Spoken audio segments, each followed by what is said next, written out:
কি রে, চুপ করে ওদিকে কিছু কবি? আব্বা এমনি কামলার কাম করে কয়দিন কিন্তু এমনি তো সংসার চালানো যাইতেছে না। তাছাড়া নাসির বড় হইতেছে, ওর একটা ভবিষ্যৎ আছে না? ওই যখন কলেজ ভার্সিটিতে যাইবো তখন তো খরচ আরো বাড়বো। হ, তা তো লাগবই, খরচ তার থাইমা থাকে না। তো এইসব চিন্তা করে আমি একটা সিদ্ধান্ত নিছি আব্বা। কি সিদ্ধান্ত নিছস? ব্যবসা করুম। হ, ব্যবসা তো করবি। ওই কত বড় একটা দোকান ছিল বাজারে, হ্যাঁ, এত সুন্দর পেলেছে, সেই দোকানটা তুই চালাইতে পারলি না।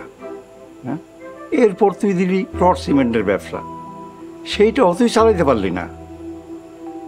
ওর সাথে যেটা ছিল সেইটাও তুই বন্ডল করে দিলি।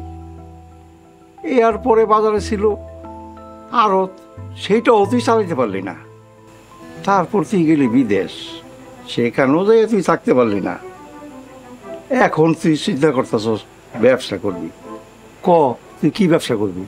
আহা আব্বা, আমি তো এইসব ব্যবসা ইচ্ছা করে ছাইড়া দেই নাই, লস হয়েছে। আর যেটি গেছে সেটি আবার নতুন করে শুরু করুম। মানুষ কতবার লস খায় তারপরে আবার সফল হয়। ঠিক আছে, বুঝলাম, তো কি ব্যবসা করবি ভাবছস? আব্বা ভাবছি কি, এই যে ইটের বাটায় যখন সিজন না থাকবো তখন টাকা দিব, সিজন আইলে তখন তো এমন টাকা আইবো যে লাভ উঠে আরো দ্বিগুণ হয়ে যাবো। তো কত কেমন লাগবো সেই ব্যবসায়?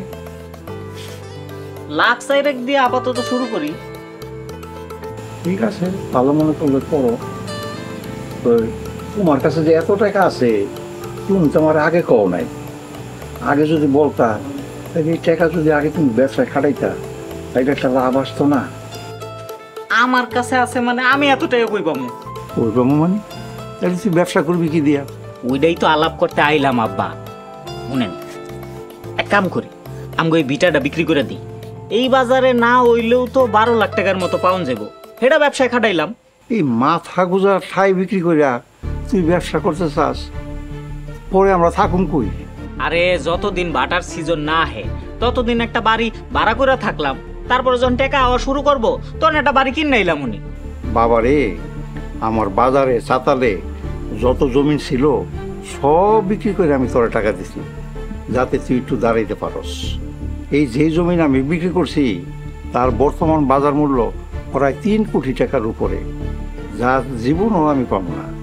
ওই জায়গাগুলি যদি আমি বিক্রি না করতাম, আর সেখানে যদি আমি এখন মার্কেট করতাম, তাইলে মাস গেলে আমি কমসে কম 1 লক্ষ টাকার উপরে ভাড়া পাইতাম। এখন সব বিক্রি করে হাতে আছে মাত্র এই ভিটামাটির 12% জমি। এইটাও যদি আমি বেশি, তারপরে হুম আমি কাঙ্গাল, এইটা আমি বিক্রি করব না। এটা আমার পক্ষে বেচা সম্ভব না। আচ্ছা আব্বা, আপনি এমন ভাবে কইতাছেন যেন আমি জুয়া খেললা নেশা করে এই টাকা নষ্ট করে লাইছি। আরে ব্যবসায়ী তো খাটাইছি, ব্যবসায় লস হইলে এটা কি আমার দোষ?